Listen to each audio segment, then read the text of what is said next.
Shadow Show. Shadow Show. Shadow Show. Shadow Show. Shadow Show. Shadow Show. Shadow Show. Shadowing it.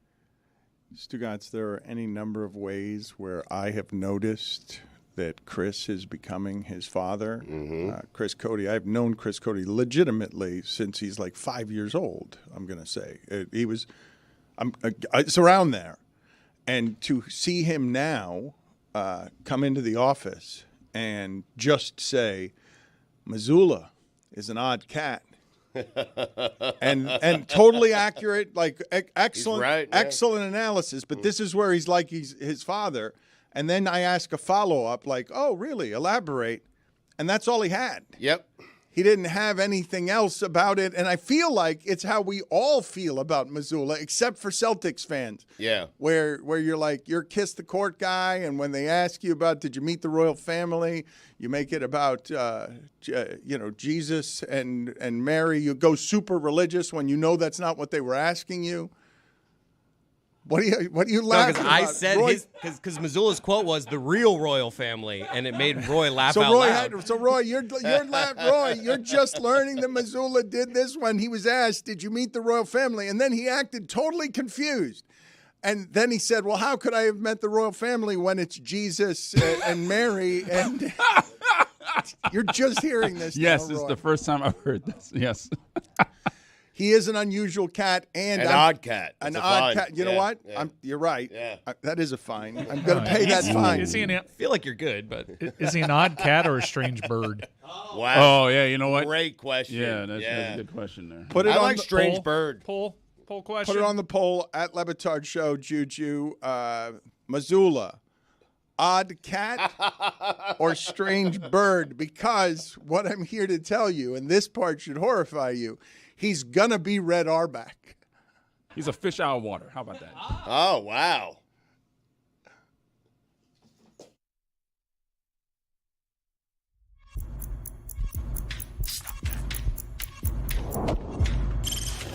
Stop that. Stop that. Stop that. I hear him chat to the noise. Move too quick, can't stop for the talking. I hear him chat with the walking. Just too sharp with the prize. White girls let it tell me I'm awesome. Yeah, hot like fire on the pan. If you wanna touch my, please use caution. Cold like 0 degrees. I'm out the cage, gotta let out the beast. Revolutionary, gotta let out the streets. Locked in a cage, I'ma let out the sheets. You can't go on, man, forget my peace. You take the west, I'll take on the east. I'ma put them in the cage, never let out the. I hear him chat to the noise. Move too quick, can't stop for the talking. I hear him chat with the boys. Man, so tough, but man's keep walking, yeah.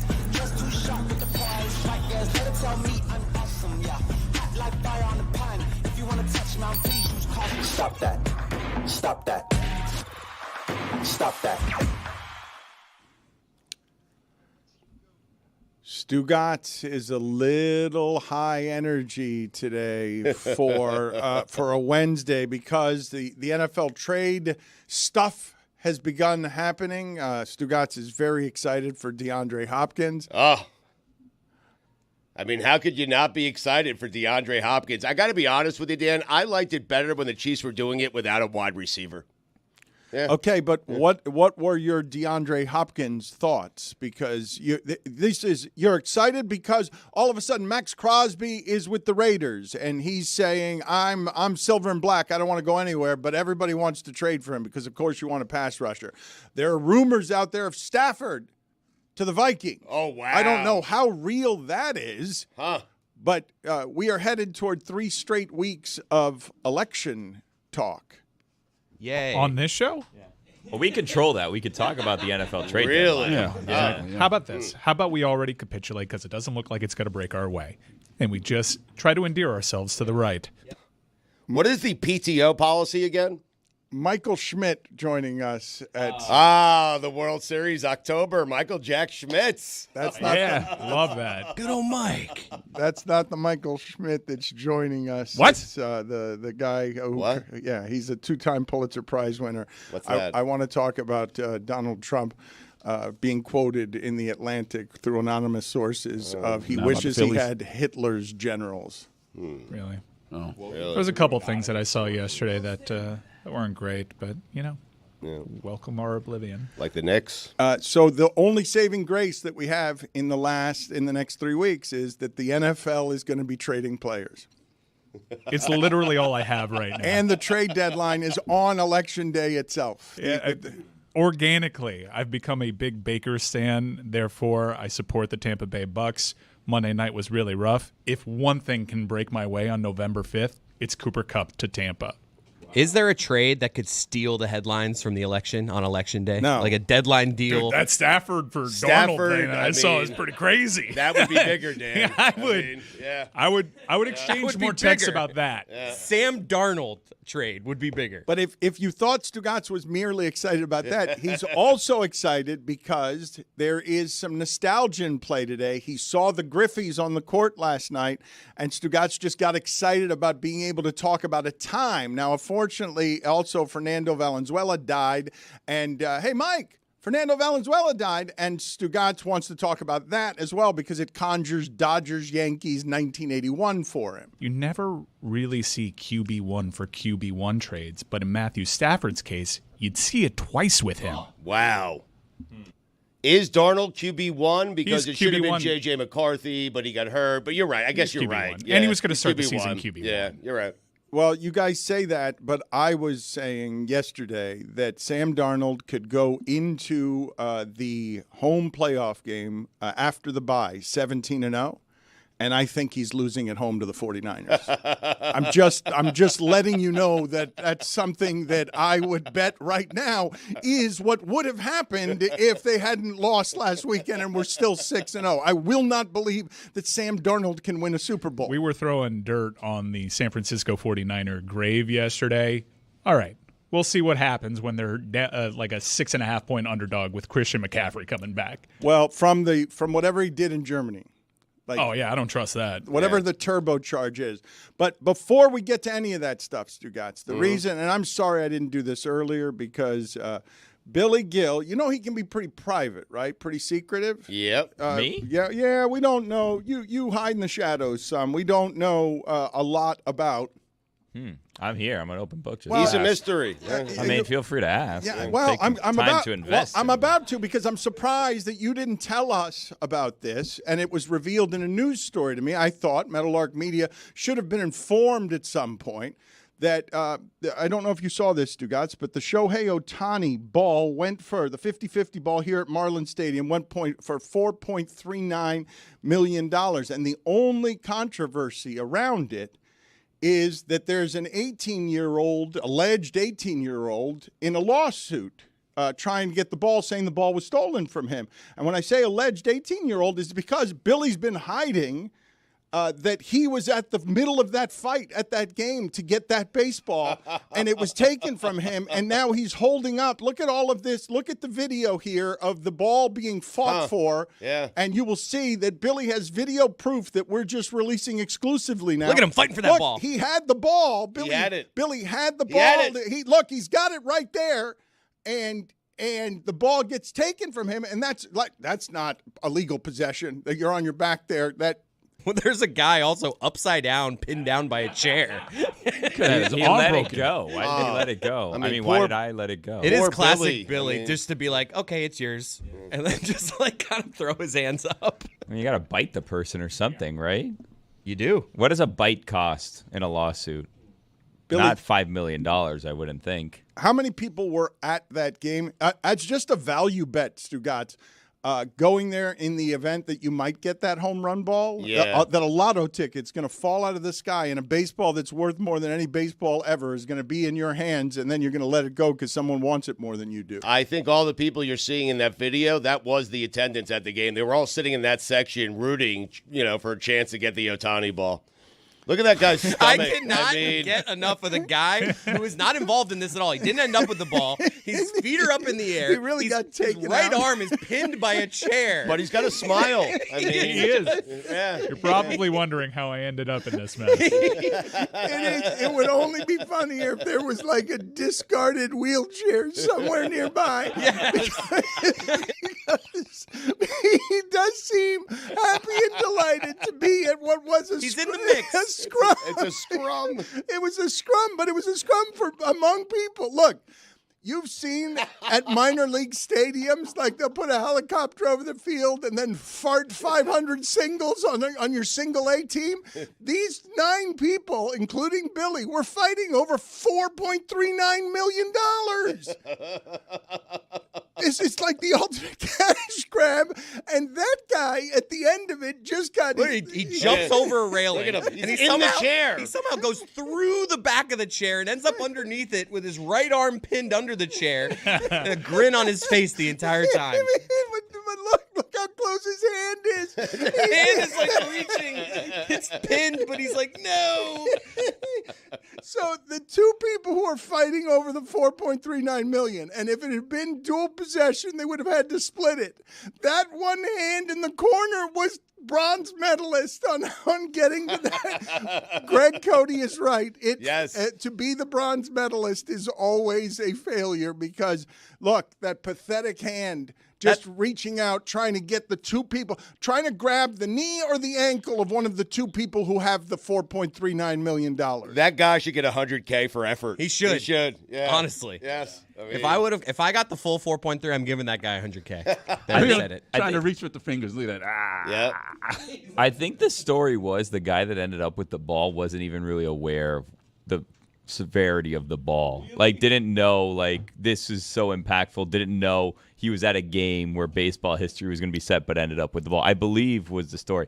The announced attendance here, I'm looking back at, like, the game notes, was 17,560. It was packed. The upper deck wasn't full. There were a lot of Dodgers fans. It was a weird start time. It was like a 5 o'clock start, 4 o'clock start in the afternoon, 4:40, something like that. So you think about it, 17,500, right, is the announced attendance. And you're also going to a game where you need him to hit 2 home runs and steal a base. Well, and he hit it to the opposite field, right? So, like, you remove what, like 60% at least. It wasn't 40% of the crowd. So you're thinking there's probably 10,000 people of that. Not but even that was in smart play. of you. That was smart of you to situate yourself there. Like you did all of that math in order to get that close to the baseball. I was just trying to, have some fun, hang out with the boys, as I do out at the hangout, whatever it's called under there, where formerly known as the Clevelander, where that's where the ball What do they ended up. call it now? It used to be I'll the get back to you on Clevelander. that. Okay, yeah. so it's we were just hanging out. We were just looking for a good time, a little I recess. see a sign that says yeah, recess. I think it's called recess. Something or other. Yeah, we were just there hanging with the boys, and things happen. I can't talk about this any further. I've been advised. All right. I don't know how it is that this ended up happening. It's an odd name for a bar, recess. It is. Why? It's like recess implies kids. Yeah. School. Yes. Oh, it's like a break. Mm-hmm. Break would be better than recess. The break. Break for kids. I have no opinions on it. Yeah. I was thinking about this, and that's probably the closest I'll ever get to being a millionaire, right? There's still a shot. Like, actually, though. Because, like, you win a lottery, and your odds are not 1 in 17,500 at becoming a multimillionaire. Like, that was it. I missed it. I should have fought more. Well, but you are right to do some of this math on there are only a few places the home runs can go. So it's not 1 of 17,000 aren't your odds. Really, the odds are, does he hit it to center, left, or right? And I would assume that left would be the least likely from the left-handed side, and that's why there are fewer people there. But really, this lottery ticket could have been like split from, it's the odds could have been somewhere around 1 in 500, wouldn't you say, or 1 in 1,000? Probably like 1 in, I don't know. What are we factoring in? Just the amount of people Billy, who are sitting in that section. Billy, where the home runs go and the odds that 17,000 people aren't going to be sitting just behind those fences. Well, he sprays it pretty much all over the place. Yes. So, like, because he's batting left-handed, you assume, let me go into, like, right field, upper deck right field around there. He hit 2 into right field. He happened to hit the one that was most valuable opposite field into the, left center, left field over there. It's probably like 1 in 3,000. Realistically, that you would catch that ball. And the going rate, Stugotz, how do you feel about a baseball going for $4.39 million, more than any baseball has ever gone for? You can't tell me the numbers don't matter in the sport when that happens.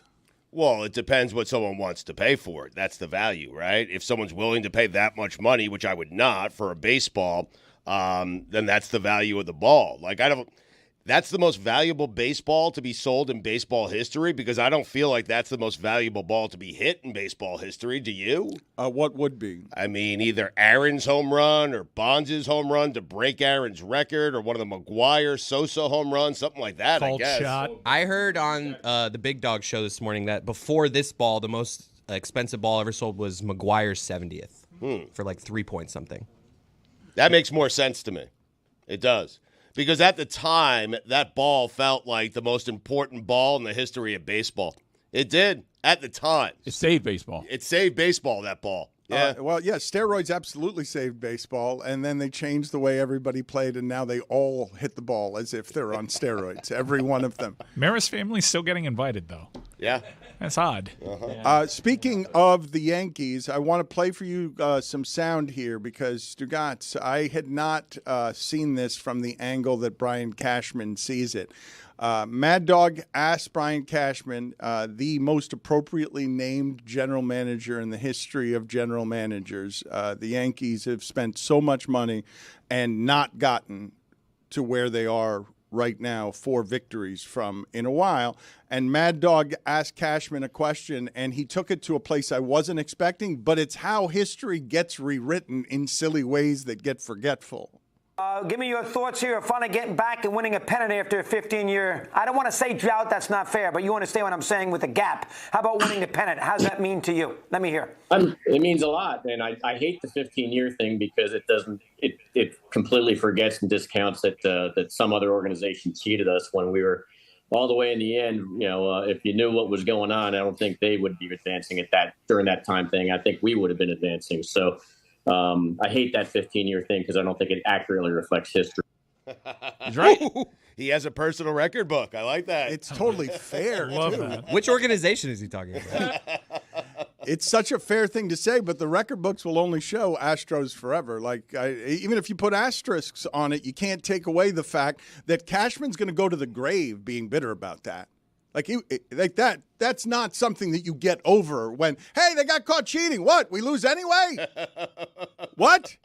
They cheated. That's I liked the Mr. McMahon documentary on Netflix that Bill Simmons and his team did, at least in part because of how ever-present the thread was throughout the tapestry of, Vince McMahon as a human being is like, you absolutely cheat to win. All that matters is that you win. Absolutely cheat. I'm going to cheat, and I'm going to win. If you're not cheating, you're not trying, Dan. And it's, a source of a great many immoralities throughout the fabric of America. Michael Schmidt will join us later in the show. October. To talk about, I don't want to normalize the stuff going on with Adolf Hitler. I don't. I don't want to just make jokes around here about sports over the next 3 weeks, because we're scared, right? Everybody, I don't even, whichever side you're on, you're scared, right? Everybody's just bouncing against each other, scared on what's going to happen in 3 weeks, either way, wherever it is you are. Going back to resignation, which is where I occupied for most of the year, and then I kind of worked myself up after the candidates changed to think that it had a shot. So now I'm just going to go back to seeing if we can hang on for a second. All right, so you're going to just put your expectations at medium so that you're less disappointed. It's a good management technique. The way to do it. Those were the worst 4 years of my life in terms of daily triggers. There would always be something on the internet that President Trump did that would kind of really affect my day. So I'm trying to manage my expectations and hope that the American foundations of democracy are strong enough to withhold another 4 years. It's so much more overt and desperate than it was then, because we are, and this part is hugely uncomfortable and also obvious,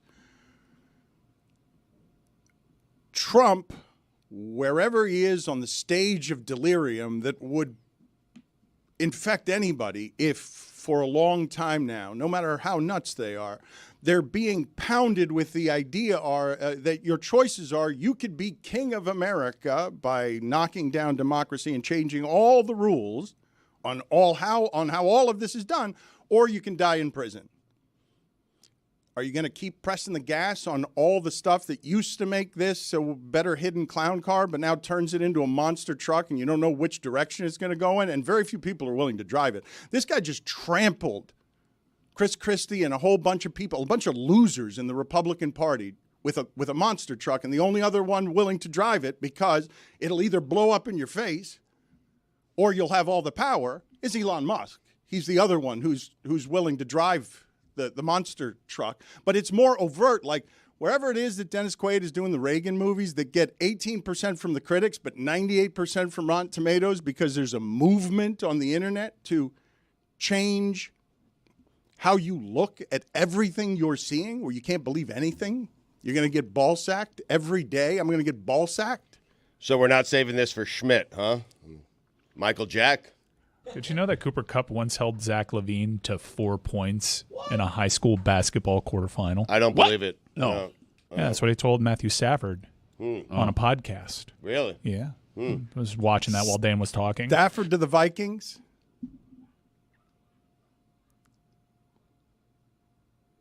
Stafford to the Vikings. What about I it? can't entertain that. You can't do that to Sam Darnold. Yeah. Why not? He's played so well. He's played very well. Yeah, he really has. Played very well. Yeah. Can't do that. Hey, Stafford won a Super Bowl, but we were talking in the bullpen. Goff is a nice little extra juice kind of play for NFL MVP. He's been really good this year. Is it possible that the team that didn't win the Super Bowl, Stafford won a Super Bowl, and usually that's the ultimate, okay, they won that trade. Just The one. Lions won the war. Yeah. The war's not over, and I'd be careful with that terminology in general. Well, I mean, Stafford. I mean, yeah, we've done a great job staying away from rhetoric so far this segment. Stafford to the Lions would be interesting. I'm sorry, Stafford to the Vikings would be interesting for a number of different reasons. But what you're saying about Jared Goff, over the last month, he's been the best quarterback statistically you will ever see in terms of completion percentage and passer rating. When they do the metrics on how he's played over the last 4 months, the list is 1 of 1 on who's played the way he has statistically for the last month. over the last 4 weeks. But it's also his numbers against pressure are insane. Like, pressure's supposed to be the thing that changes everything, but they're doing the Tua model of get everything out fast. He's mastered it. The number of reps that they have with a lot of skill position talent from a lot of losing for many years, and a coach in Man Campbell that we mock down here. Jared Goff has reinvented himself for that guy's not quarterback whisperer. That guy's bite your kneecaps. Jared Goff has turned into a quarterback that is former first-round pick, and also the system around him is perfect, and he appears to have mastered it if the thing that would normally torpedo him, which is interceptions, what are those numbers against pressure? Like, those numbers against pressure are something you do not see ever statistically, Stugotz. Nobody's that good against pressure. It was especially impressive this past week against the Vikings, who get pressure better than anybody. Against Flores, The first drive, you kind of saw them get to him, and then they made the adjustments, and then they were moving the ball on the Vikings the rest of the game. Ben Johnson's a really good offensive coordinator. They have a ton of weapons. Jamison Williams is now going to serve a 2-game suspension for PEDs. That one tracked. Given what I've seen from him so far this season, rare the occasion where I see something like that. I'm like, yeah, even though this guy's rail thin, this one makes sense because he's just got an extra gear once he gets going in the open field. What you guys just did on Not Fair to Sam Darnold, like in a cutthroat league where you get better if you can get better, the Vikings feel like they're pretty close to being Super Bowl ready. But do they feel like they could do it with Sam Darnold? Right. But at this stage in their careers, Dan, I would concede that Matthew Stafford's probably an upgrade right now, and if all things are even, gives you a better chance to win a Super Bowl, but all things aren't even. He would have to go into a new system. You disrupt an offense that's kind of humming right now, and I don't know the locker room dynamics. I think Matthew Stafford's pretty well liked, but I don't know Sam Darnold's leadership qualities. I don't know what that does to the locker room. I think it's way too risky, and Stafford isn't that much better than Darnold Okay, is. and you say that, and I would say to you, and what is also risky is Tomlin taking a 4-2 team and changing quarterbacks because he's in charge and he knows what better looks like better than we know what better looks like. And when you say Stafford is an upgrade, what I say to you is, man, Stafford looked like one of the best quarterbacks in the league when Cooper Kupp and Puka Nacua are healthy, but what would he look like with Justin Jefferson, you think? Because Sam Darnold hasn't looked good anywhere until he's had Justin Jefferson, who appears to be the kind of game changer that gets number one wide receivers to distort the entire pay scale because they're more valuable than everybody else. If you're asking the question, would Stafford give the Vikings a better chance of winning the Super Bowl this year than Sam Darnold? It's pretty hard to say no, Mike. Like, I think Stafford would give them a better chance. You want to go all in on this year. I don't think that's a roster construction. If but you have JJ next year. You look at Jefferson, you look at some of their impact players. The Vikings can be in this conversation for years on end, and Sam Darnold is like younger than Joe Burrow. So why would I understand Stafford, if he acclimates, it's an upgrade over Sam Darnold this year. And if you want to just go all in on an NFC that with the injuries at San Francisco you feel is more wide open, fine. But I think Minnesota can hang around with Sam Darnold for quite some time. If you have made the decision that Sam Darnold is going to be your quarterback long term, then you stick with Sam Darnold. But if you're saying to yourself, I'm going to go to J.J. McCarthy next year, then you go with Matthew Stafford this year. Hang around with Sam Darnold, a slogan we can live by, as there are 5 good NFL teams, and they'll get hurt before the end. But they signed Sam Darnold to 1 year. They know he's not the long-term solution. Well, no, Mike just made him one. Mike just made him one. Yeah, you don't let him trade. go. You don't trade for Matt Stafford because but you've Stafford got creates a new problem for you because he's signed to a longer-term deal. And if J.J. McCarthy's your guy now, what do you do with him? Well, here's the funnier part about this. I have no idea if any of this is real because it comes from a rumor from an account that I'm pretty sure was bought by others, but they can't admit it's a football aggregation account that's been bought. So we just talked about this for 4 minutes, and I have no idea if it's real. Yes!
Jeremy has written in, and it's not because he wants to talk baseball. He says, I'm truly looking forward to ruining all the real progress I've made with the audience over the last several months by being the one person who actually wants to discuss our Nazi wannabe presidential candidate.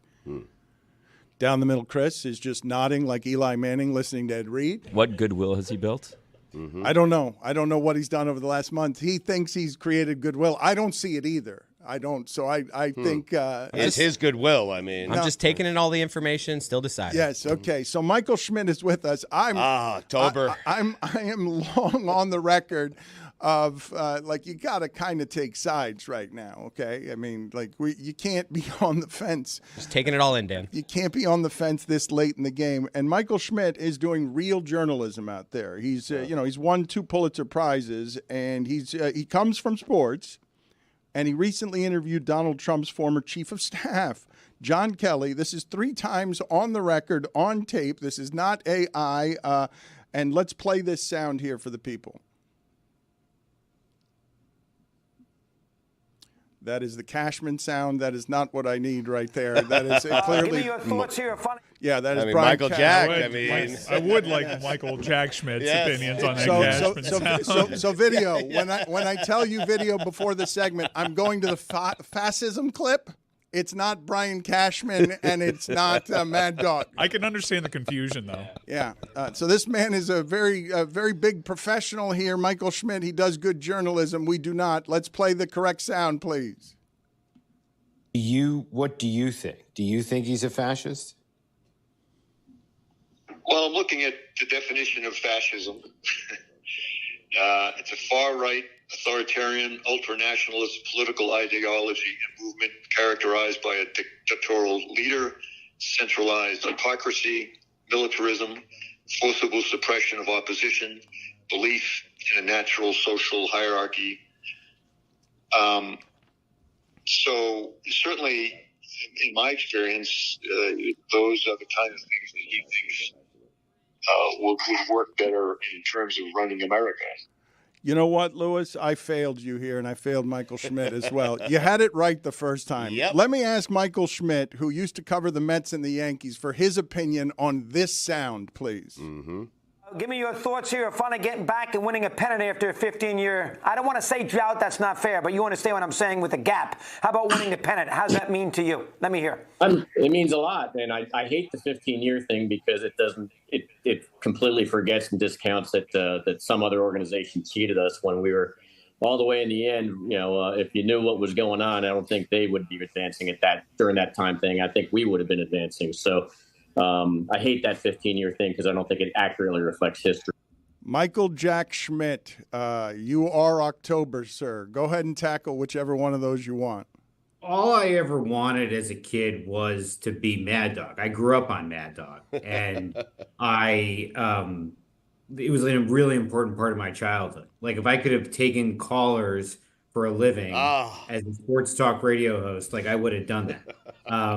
I went to the Mad Dog reunion with my friends at Radio City Music Hall. I got to go on Mad Dog's show when I had this mini biography of John Kelly that came out.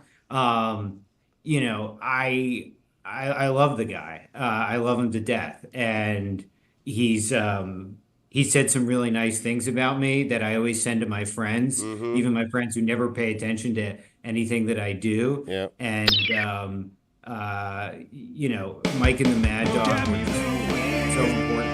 Is that what you meant to hit there, Chris? That's Michael Jack. That wasn't the question. I mean, yes, it was the question. Well, it was his thoughts on what Cashman said. What he's saying is basically he's a super fan. Like he is somebody. Right, yeah. You're talking about. Look, Mad Dog's following is immense, and what you're alleging right now is you're among people qualified to identify as his number one fan. Correct? Correct. That's where I'm at. That's where I'm at. And I'm sorry I answered the question the wrong way. I could see all your faces being so disappointed. No, I love that, Michael. That answer was so much better than what I wanted, and anything you would have said about fascism. But the Astros. But the Astros also cheated. Yeah, it's All right. So John Kelly, or what do you want to do? No. What did you choice is think? yours. I You mean- you covered the Mets and the Yankees, and you're somebody who writes a lot about cheating scandals. I mean, the thing that I think that missed in terms of cheating scandals was the seriousness that MLB actually took the Mets disabled list cheating scandal. People didn't think it was a big deal because it was a disabled list, and they said everybody did it. But in reality, Manfred was much more fired up about it than people thought, and they were really digging around to figure out what Steve Cohen knew about it. And if Steve Cohen really knew, they were very skeptical of that. And I think that the sports media didn't take it as seriously, certainly as I was being told they were taking it. Also, not an answer to the question that I asked you, which is Cashman bringing up cheating there when talking about a 15-year Yankee drought, and everyone just sort of forgetting that they were beaten by an Astros team that was cheating. Look, he's got a point. He's got a point. I mean, it's you can't sort of look away from it. I mean, it's his best argument. The guy takes a ton of crap here in New York, a ton of crap.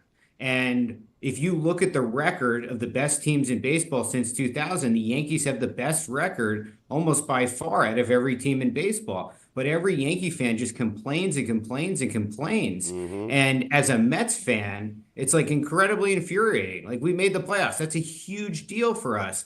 And these Yankee fans who are in the playoffs every year, except for last year, just going on and on about this. My colleague Mark Mazzetti, one of the best reporters at the time, just constantly complaining about these things. And all the Yankees have done is had the best record in all of baseball since 2000. And that's you talk about sample size, whatever the nonsense is that these front office guys say, that's a pretty big sample size. The Astros obviously get the reputation as the cheaters, but the Yankees also got caught cheating, and that whole investigation was just swept under the rug, and then they sealed the documents and never released them. So we never really got to the bottom of what actually was going on with the Yankees in that time as well. Well, that's the whole Apple Watch story. I wrote the Apple Watch story about the Red Sox, but then the Yankees get caught with the same thing, and MLB kind of, was able to move past that pretty quickly. We never really got a full sense of what was going on with the Apple Watch and this, and that kind of stuff. But, I guess that's baseball. That's what makes it interesting. Cheating is part of the game. You're right. Yep. Fernando Valenzuela, timely passing. Fernando Sad Mania. News. Yeah. Oh, rest in power. Yeah. Headed into the World Series. I mean, unfortunate. Is this what, the Dodgers are going to rally behind now, maybe? Win one for Fernando? I don't know. I just watched every Mets Dodgers game, and it's amazing with Ohtani leading off. He's constantly up. It's as if he hits once every 5 batters. He's just every time you turn around, he is up. It's this very I don't know how it is, but every time you turn around, he's at the plate, and it just changes the dynamic of the game. It took baseball so long to figure out to put the best hitter first. But it completely upended the Mets because once they're getting to the bottom of the lineup, they're worried about Ohtani, and then next thing you know, he's already on base. I guess it's a timely passing if you take into account the election is right around the corner. He doesn't answer any of the questions we're asking. That's why he's the best in the business. I mean, Michael, You're Fernando Mania. Disappointing you here? No, you're not. No, You're exceeding expectations somehow. Michael, Jack, you knock it off. Look, first, did you see how we interrupted you? We are not a professional operation around here. I've just been sort of amazed listening to you that you're great at the giving of sports radio because you learned from Mad Dog, but you're not answering any of our questions. You're just giving us your opinions on things. This is my chance to play, sports talk radio host. I've been waiting my entire life for this. Okay. I used to wake up in the middle of the night when I was a kid and listen to WFAN at 2 or 3 o'clock in the morning. I kept it on all night. So, this is more important to me than anything else that's going on. Dan, we should let him live out his dream. Yes, Michael, this is what we're going to do, okay? This is what we're going to do. I'm going to let you. We're going to stop for a second, and then we're going to start a new segment, and you're going to start Michael Schmidt's radio show today. I'm going to put you on the spot. Doggy! I'm going to make you do it, and I'm going to make you do what would have been your opening monologue, first 30 seconds. What are you shaking your head at me for? We'll just do John Kelly. We'll just do John Kelly. Yeah, there you go. Well, he ran scared. He ran scared from the spotlight. It was an ambitious idea, Dan. Very ambitious. It's his harder than it dream. looks. Yeah. It's not harder than it You looks. could do Look it, at yeah. this clown car I'm operating here. What do you mean it's harder than it looks? He spit out his coffee. But look, I mean, what are you talking about? You would be very good at it. You've just proven. But what you're saying is I'm a better guest than a host. You're a better caller than a host. Yeah, I'm just a caller. I'm Mike Schmidt in New York. That's it. Mike on a mobile. Okay. Waited my whole life for this. What about the joke that Mike Ryan is making there where he's saying the next 3 weeks are going to be a special kind of awful? Because let's play that sound again, people, because I don't want to just skip past it. This is Donald Trump's former chief of staff, John Kelly, on the record. What do you think? Do you think he's a fascist? Well, I'm looking at the definition of fascism.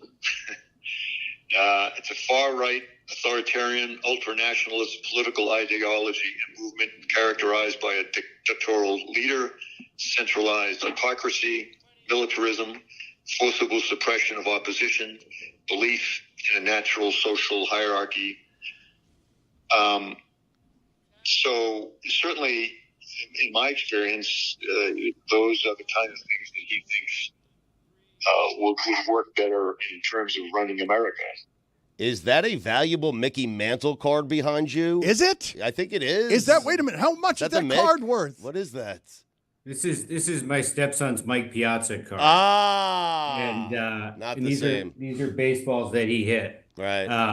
And then actually, I'll show you one. I'll actually show you one thing. So my career started at the Times. My first job was doing what was called Steinbrenner duty. Ooh. And in Steinbrenner duty, I was sent to the Yankee game. I sat in the press box until the 8th inning, and then I was sent downstairs to stand with the tabloid reporters as Steinbrenner came out to get a quote from Steinbrenner because it was so important what he had to say.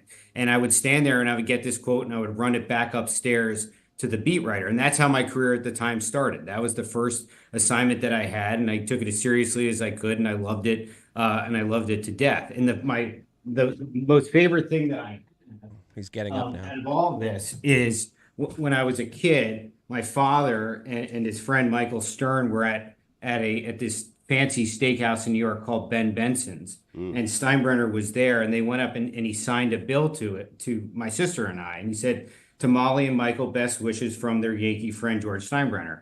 And it's just a special thing to me because that's how my career started. My career started waiting outside Yankee Stadium with tabloid reporters getting quotes because we were so afraid at the Times about what Steinbrenner would say when he came out. And if that was going to be the back page of one of the tabloids, then we needed to have that quote in our story. Is that Flonase over your other shoulder? Like a celebrity give you that, or are you just under the weather that time of year?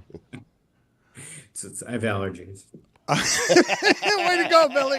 Way to go, Billy. You shamed the man into admitting something. Look, you're laughing at me. Well, of course he is. It was comedically That time of perfect. year, That yeah. delivery was perfect. Michael, I want to actually talk to you about some of the serious stuff here because it's gotten really dumb, and I find it frustrating that it's just other side accusing other side of communism and fascism and socialism and Marxism and all isms except racism and like, what are we doing with how dumb this has gotten? But also, why is a former chief of staff telling you on the record 3 times, 3 weeks before the election, something this volatile?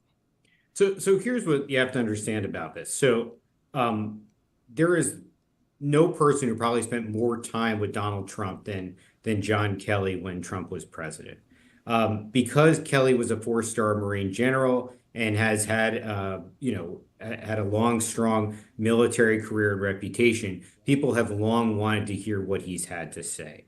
Over the years, we have learned a lot of different things about what happened between Trump and Kelly. A lot of those things have been in print. But what I thought was important was for people to hear from Kelly himself, because Kelly, Trump has questioned the anecdotes about Kelly. And I think that there's been a big push. A lot of people want to hear from as many people as possible who were around Trump what they saw. So a lot of the things in our piece today are along the lines of some things that we knew, but you get to hear John Kelly in his own voice. It's many minutes of audio from the interview that we put out, and people can listen to it. And we're constantly looking for different ways to tell stories, and this was a different way to do it, was to use the audio to allow Kelly in his own words to answer these questions. I just will make the point. Kelly is clear as day that he's not endorsing a candidate.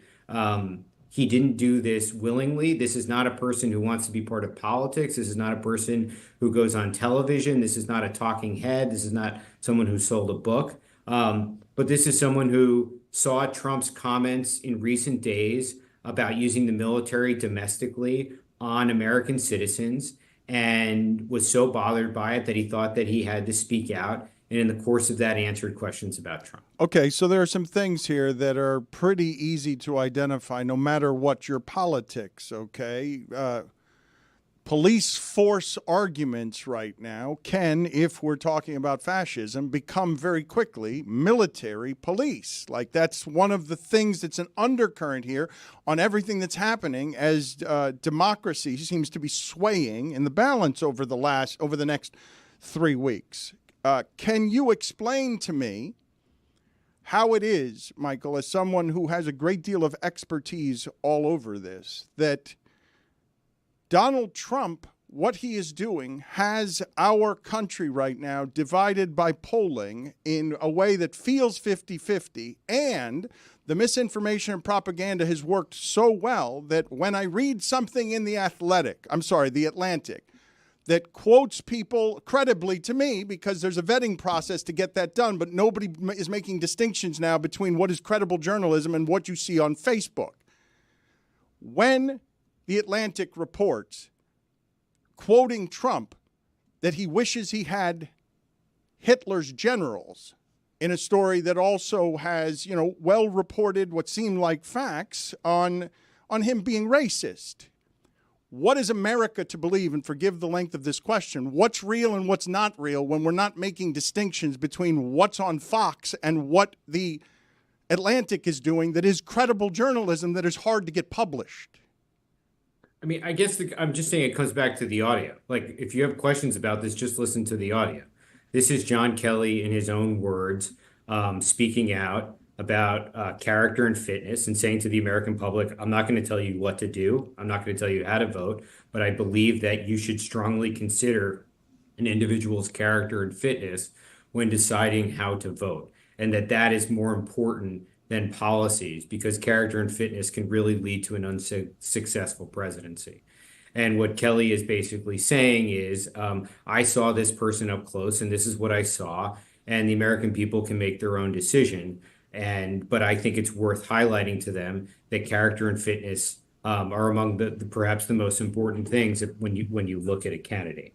And in terms of attacks on whether things are true or not true, look, you could listen to Kelly, and people can judge for themselves. That's a primary source material. It's audio directly from him, and you can hear that. It's only our job to find ways to tell the story and tell the story in different ways, and that's what we did. His book is Donald Trump versus the United States: Inside the Struggle to Stop a President. What I'm asking you, because you're someone who cares about journalism, is how it is that I'm to believe what are facts and what aren't when things I know that are reported and vetted well are treated equally to things that are just simply falsehoods. Look, Donald Trump has challenged us in the media in ways that I didn't think we ever would be challenged. And I think that, it's going to take many years to sort of understand that and how we dealt with that. On a day-to-day basis, we're simply out there just trying to find ways to tell the story and tell the story in different ways. That's our job. It's not our job to do anything more than that, but to bring forward facts about everything, about the entire world, and try and demystify it and explain it to people. And let the public make the decisions the public's going to make. Show me the most meaningful of the Piazza balls. Oh boy. No, they're not the Piazza yo. balls. These are balls that my stepson hit. Oh, okay. So I misunderstood. Even Well, less interesting. you know what? No, let's show me the best of your stepson's baseballs. These are. This is just we do batting practice, and I throw to him, and and we track the amount of balls that he hit in BP, home runs that he hit, and we got to 200 for the summer. So this was the 200th ball that he hit in batting practice over the summer. So, Chris, what are you judging his batting fatherhood? practice balls? Do it in a game. What are you guys doing? Why can't he have this relationship with his son without you judging it? He can. You're just clarifying? That was the point. I'm sorry, Michael Schmidt. Yeah, Michael for all Jack. of this. Yeah. For your allergies. Yes. are we done? Yes. Thank you. We understand. Thank you, Michael. I was going to ask you Star for your life, but I wasn't. No, I will tell the people just before he goes, and I enjoyed doing that with you, Michael, whether you enjoyed it or not. His book is Donald Trump versus the United States, Inside the Struggle to Stop a President, and I would tell you his reporting is kind of the reason that you should still be subscribing to newspapers. Thank you, sir. Thanks for having me. I appreciate it.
It's a universal truth that someone didn't enjoy their time with you if by the end of the proceedings they ask, "Are we done?"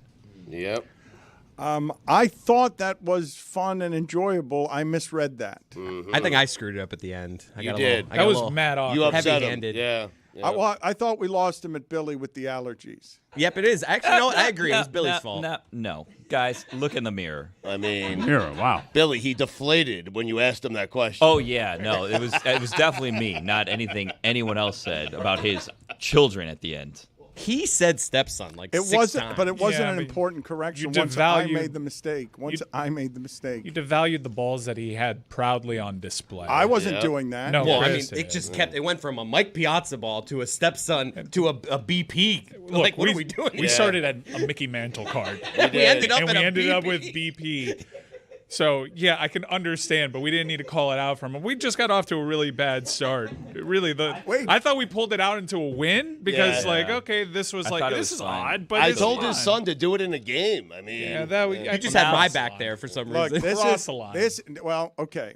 And I would normally be right with you there on the remorse because of what he said at the end, and his perception to me is the accurate perception. But what I'm telling you is that as content, I would like to listen to all of that for 20 minutes. It had some range, and he surprised me again and again with his answers.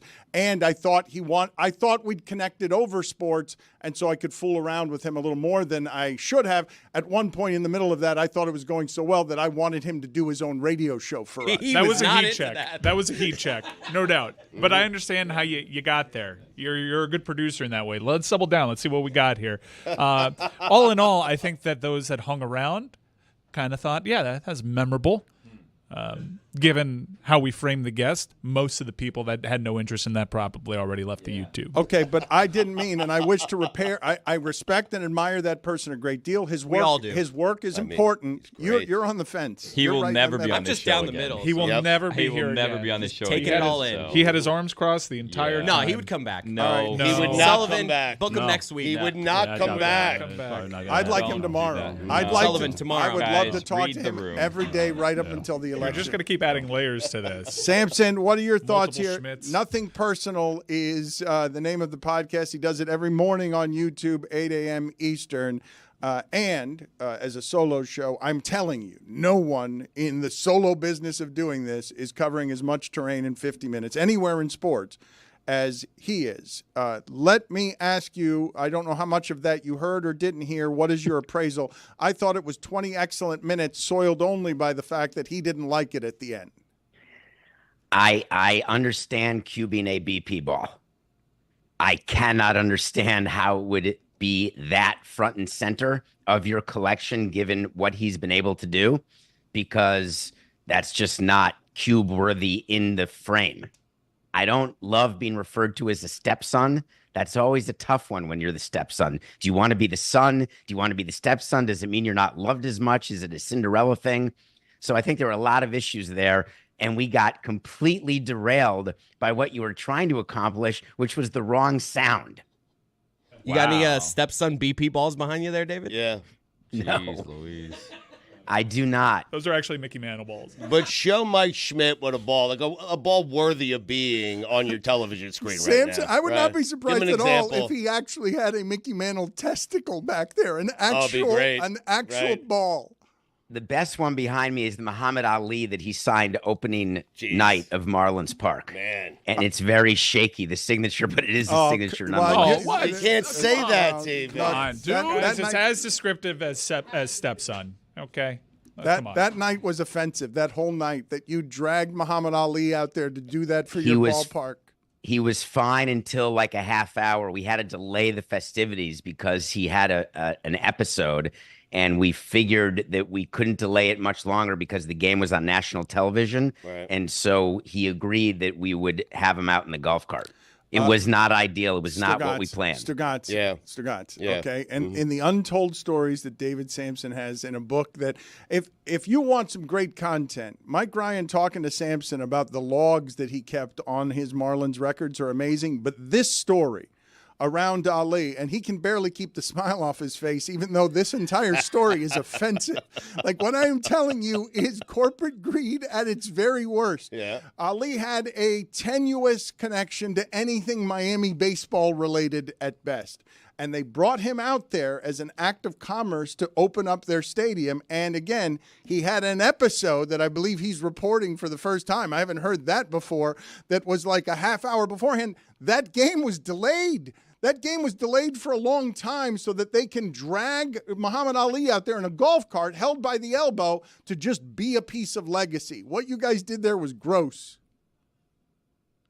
The game wasn't delayed, which is why he came out looking the way he came out.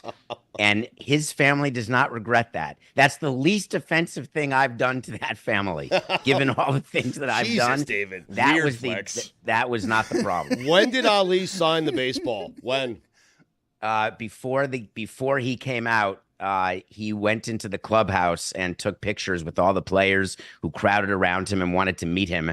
And he signed balls for players and for me.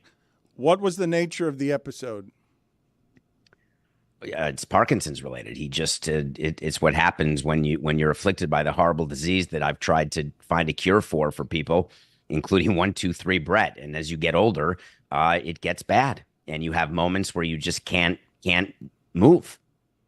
And that's what happened. Billy, I know that you know some of Sampson's history here, but do you know the actual story that makes David Sampson say that's the least of my crimes against the Ali family? Because I believe it to be the best story ever told in the history of the show. Do you know the original Ali story that makes it more offensive than what I just said? Announcing his death. Well, it killed him. Well, he did not kill him. I did not kill him. Right. He'd be in jail, Dan. I mean, Killed him publicly before anyone else knew, and then hid in the bowels of the stadium waiting for the family to confirm it, because it's not David Sampson's place to break the news that icon Muhammad Ali has died on the Jumbotron at Marlin Stadium. And I believe my first call was to you, Dan. Terrified and laughing. I was both terrified and laughing because I knew he was dead, but no one else in the world knew he was dead. And it's always Miami. We were the first people to report that Muhammad Ali died. It's absurd to think about. How long were you scared with that news by yourself before you got the all clear that the family was okay with you announcing it on the Jumbotron? Well, first I needed the all clear he was dead because I knew he was dead. But to hear it from another source, the way Mike Schmidt would do it, like with a second source or a third source, it was a good 25 minutes. And it took about an hour after that for me to get in touch with the family and for them to say it's okay, which I don't think they meant because they've never spoken to me since. I mean, it was a bad moment. I have a sports business question. Can we switch gears to something so the audience has one bit of facts that are right? Sure. The ball did not go to the owner of the ball for $4.3 million. You have the number wrong. The Ohtani, the price was more than that? It wasn't $4.39 million? No, that includes what's called the buyer's premium. So that includes about $700,000 or $800,000 that goes to Golden Auction House. The actual seller of the ball does not get $4.3 million. He'd get whatever was negotiated as a buyer's premium, but assume roughly 20% is generally a good number to use. So the ball is worth $3.6 million to the seller, but the buyer had to spend $4.39 to get it. I've got a college football question, an NFL question, or a NASCAR question, David. You decide. Let's go college football. The way that the Texas fans disrupted that game and essentially bought time for an unprecedented ruling on a penalty, because you cannot challenge penalties, and instant replay isn't supposed to analyze that.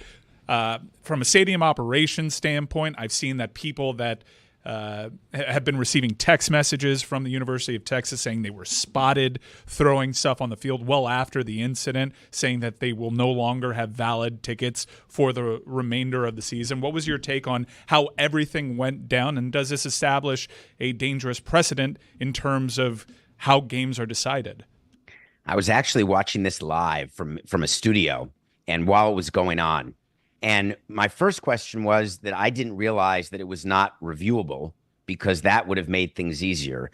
And the minute things get thrown on the field, what we're told in our rules in baseball and what are the rules in any stadium is that A, it's an immediate ejection for the people who do the throwing, but B, you as the home team are possibly subject to a forfeit if there is danger for any player, either home or away. And so the first thing I was thinking is, what is being thrown? Because there's a difference between plastic bottles and batteries, or plastic bottles and glass bottles. When you're going through, will this rise to the level of a forfeit? Then I was wondering, are the referees using this time to actually make that change? And is there any causation that there was a purposeful delay because that's what they thought the outcome would be? And I was not willing to draw that bridge, Mike. I viewed it just as a bunch of drunken people who thought a call was going against them, who started throwing stuff on the field.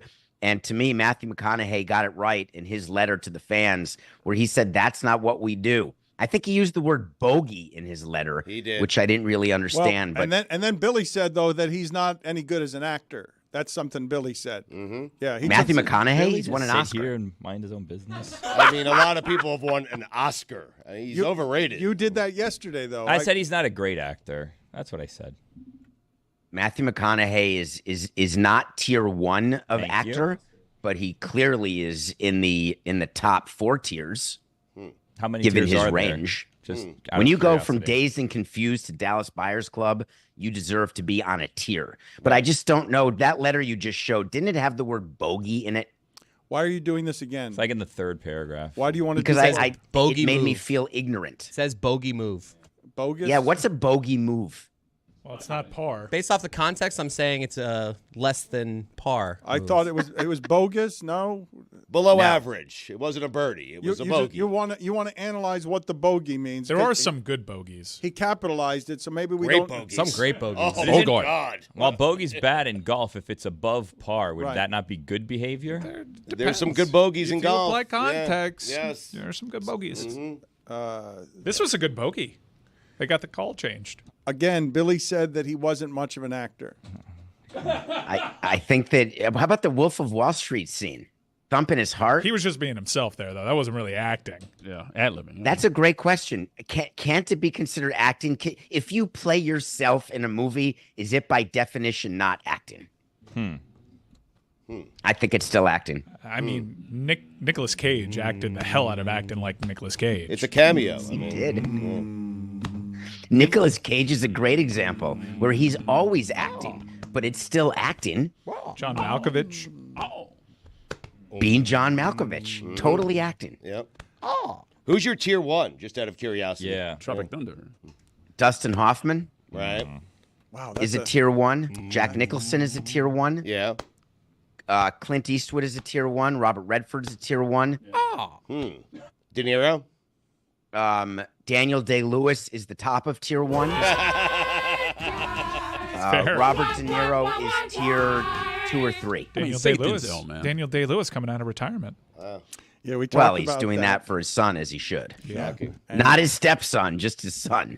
The third little sub point in the 6th entry of bogey on Urban Dictionary is an enemy fighter plane. Is that helpful? That's from Top Gun. You got a bogey on your right.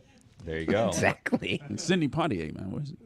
What tier? He's tier 2.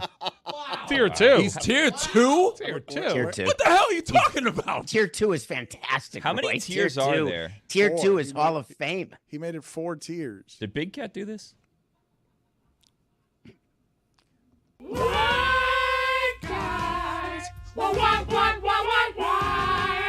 Denzel, did you sneak him in there anywhere? Denzel is tier 1. Because if you were about to say, Wow. I thought you were really, I thought you were gonna go tier 2 there. Just to piss me off. Yes, just to be Samson, but he decided not to do that. I want to ask you why it is, David, that the cheapest reported ticket for the World Series is $1,705. I thought That's not true. It's not true? Okay. No. Do we have anything right? I mean, You're getting that from a tweet saying that on Game Time and on various sites that the cheapest get-in price, that's the famous word get-in price, and that's not accurate. And we've tried to fight that as an industry for decades. Here's how you get in for cheaper is you're a season ticket holder where you have access and ability to buy postseason tickets at face value. When you talk about buying on the secondary market for a series like Dodgers-Yankees, of course, there's going to be a premium. But if you want access to tickets, then you have the ability to get access. Just you have to be earlier to the game and not wait for the matchup. David, what's incorrect about me saying that if you're trying to get a ticket and aren't a season ticket holder, the reported cheapest price to get into the game is $1,700? You just said you can get it cheaper if you're a season ticket holder and you're more organized. But right now, if I want to get a ticket, the reported price is $1,700. I just found What a one for great $1,065 on Game Time. Promo code Dan for new customers. So Well you could done. actually get that even more affordable. And look at this. All-in pricing, no surprises at closeout. I got a panoramic seat view. Oh, look at that. Right down the right field line. Well, thank you, Game Time. Promo code Dan. Terms apply. Download Game Time today. What time is it? game time. What were you saying, David? I was saying that I love Game Time and I use them, and you have to know when to go on for the event. The closer you get to the event, the better opportunity you have for prices to go down in the secondary market. So you're not wrong, maybe, that this second that is the get-in price for every game, though I would question that greatly. Regardless, the size of this World Series, can you explain it to us? This is epic. I mean, think about on your show, you let off with baseball talk. It is being talked about in non-traditional media circles. It's got the attention of the world as a true World Series because of Ohtani's presence and Yamamoto. for the Dodgers. And of course, the Yankees are the biggest brand in the world. And so when you combine that and you put the best players in the game on the stage during the World Series, the biggest question that we're all looking at, and I discussed this morning on Nothing Personal, is it possible that the ratings here will take over from the NBA and be greater than the NBA Finals, which MLB does from time to time, but not consistently? And is there a chance that Game 3 on Monday night could outrate Monday Night Football? Because the Monday Night Football game is a stinker between the Giants and the Steelers. The odds are it still will not. No way. But if it does, in a 1-1 situation, Game 1 at Yankee Stadium, baseball's looking to that as its next measuring stick, and that would be epic. That's hilarious that the measuring stick is compete with a crappy Monday night game. And they won't. Please. And they won't. It's a big brand, so. All right. It's self-awareness matters, and trying to be the NFL will get you crushed because you can't be the NFL, but trying to beat them on an occasional basis, that's a goal worth having. David, I have 2 questions for you now. You can pick. It's either a NASCAR question or a NASCAR question. I'm going to go with the NASCAR question for 1,000, Mike. All right. So NASCAR actually coming down here locally for Homestead Motor Speedway. What does that sound? What's happening right now in my headphones? Either way, NASCAR coming to town, but they are actually dealing with a huge scandal behind the scenes. Michael Jordan, the most famous owner in NASCAR, is actually suing NASCAR. They have charter agreements. It's pretty confusing, but right now, essentially, if you don't own a motorsports team that has a tie to a raceway like Team Penske does, you lose money hand over fist. It is not a sport that you go into to win, to actually make money. So what is your opinion of this? Because NASCAR really pushed to get Michael Jordan involved with the sport. However, he is probably the only person in that sport that is popular and rich enough to fight this and bring about substantial change. Well, this is an unbelievable lawsuit you're talking about. This is a lawsuit against a family. A family owns NASCAR, and they've got a monopoly because they own the tracks. And what they say to these racing teams is, hey, you can own your own racing team, Michael Jordan. That's great. Where are you going to race? In your backyard on 95? If you want to race inside our ovals, you've got to sign the following agreement, which will limit your ability to make money because we want to make more money. And Michael Jordan said, you know what? I think I'm going to get one other guy. And he did get, was it, Mike, did he get Penske? No, he's definitely not going to get Penske. So no, like, what's the other person suing with him?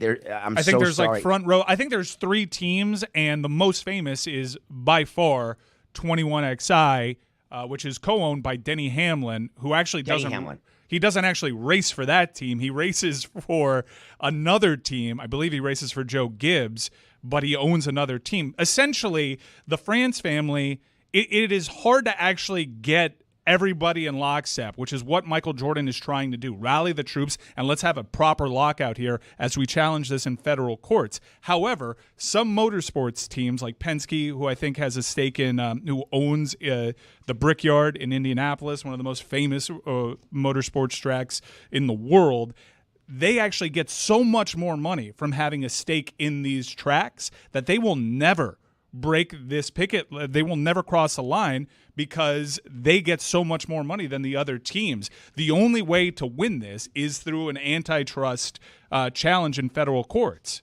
Yeah, they're not trying to actually prevail in an antitrust situation because it's very hard to do that. What they're trying to do is the basis of this is a charter agreement that everyone was forced to sign by the France family.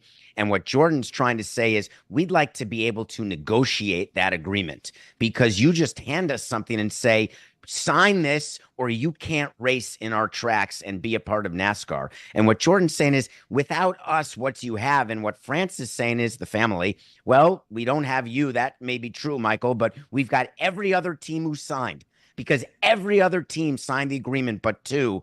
And so what Jordan's trying to do is get the other members, the other teams to say, why did you sign it? Because you were forced to by the France family? Because they pressured you? Because you felt that you would lose all of your money if you didn't sign it? That's enough to get the possibility of an antitrust case. It's not enough to prevail. So the hope is that they take the facts and the France family looks and says, all right, we will negotiate going forward. That would be Jordan's goal. Wait to see whether it'll work. Yeah, do you think that the France family caves on guaranteeing these charter agreements? Mike, put on the helmet. You're not allowed to talk NASCAR unless you're wearing the gear head. I'm talking about Michael Jordan. Put it on. Put it. Totally different. Yeah. Put it on. Put it on. MJ. They're trying to get these charter agreements guaranteed. Essentially, you pay a franchise fee. That's what these charters are, and that's so much money out of pocket. And then on top of that, you have to cover your own expenses. And entry into these races aren't even guaranteed. It is a huge losing proposition. So what Jordan is ultimately trying to do is, at the very least, have one guaranteed cost that is covered by NASCAR, because he understands that this is not a winning investment. He just loves the sport, but it certainly needs improvement. And there are plenty of tracks in the nation. They don't have the reputation of some of these other ones, but if they wanted to attract, like, say, Saudi investors, there are places to make a true competitor. But Jordan's also trying to get some of the revenue that NASCAR keeps for itself on the backs of the racing teams that come into these tracks. So when you're a sponsor, you can either sponsor one of the racing teams, or you can be a sponsor of the track and get all the teams because you have visibility during the races. And query, when you're a sponsor, does it matter if Jordan's team is there or not? Is it just the fact that there is a race going on that you are sponsoring, and is that the worthy investment? That's the fight that Jordan's having, is he wants a piece of a pie that France will not share with him, and that France doesn't allow him to even get a fork and a knife to get a piece of because of these charter agreements. I actually have another NASCAR question, and when I offered NASCAR, it's the fact that Joey Logano went from out of the playoffs to a day after the race. They kick out what? Hendrick Motorsports was not in line with weight, so Logano was actually eliminated. He goes on to win the next race. Your thoughts on this really compelling playoff chase? This is the problem with what you're doing. David's review, we now no longer have time for his review. He was eliminated from the playoffs. And he's also got good Tua stuff that we don't have time for now because of how incessant and obsessive you were. And I'm not saying that I the asked for lawsuit 8 tickets. I hope they isn't give them interesting. Your NASCAR obsession just sabotaged the end of the Samson segment. See you later, Samson.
Dan, what's that in your hand?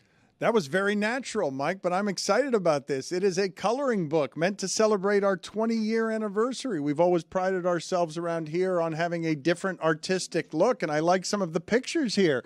There is Roy and Mike as Riggs and Lethal. What is it? Thank you. Actually, we can't use them to sell this book, so don't say their names. Okay, I bleep that all out. I also have Amin here falling in American. Can't say that either. Greg Cody is wearing a... that you can say. Okay, thank you. Well, maybe. Is that the LSU one or no? Wait, what is he wearing? He's wearing that Zar... Can't say that. Can't Strike say that either. from the record. Okay. There is Stugotz, his guy... You cannot say his name.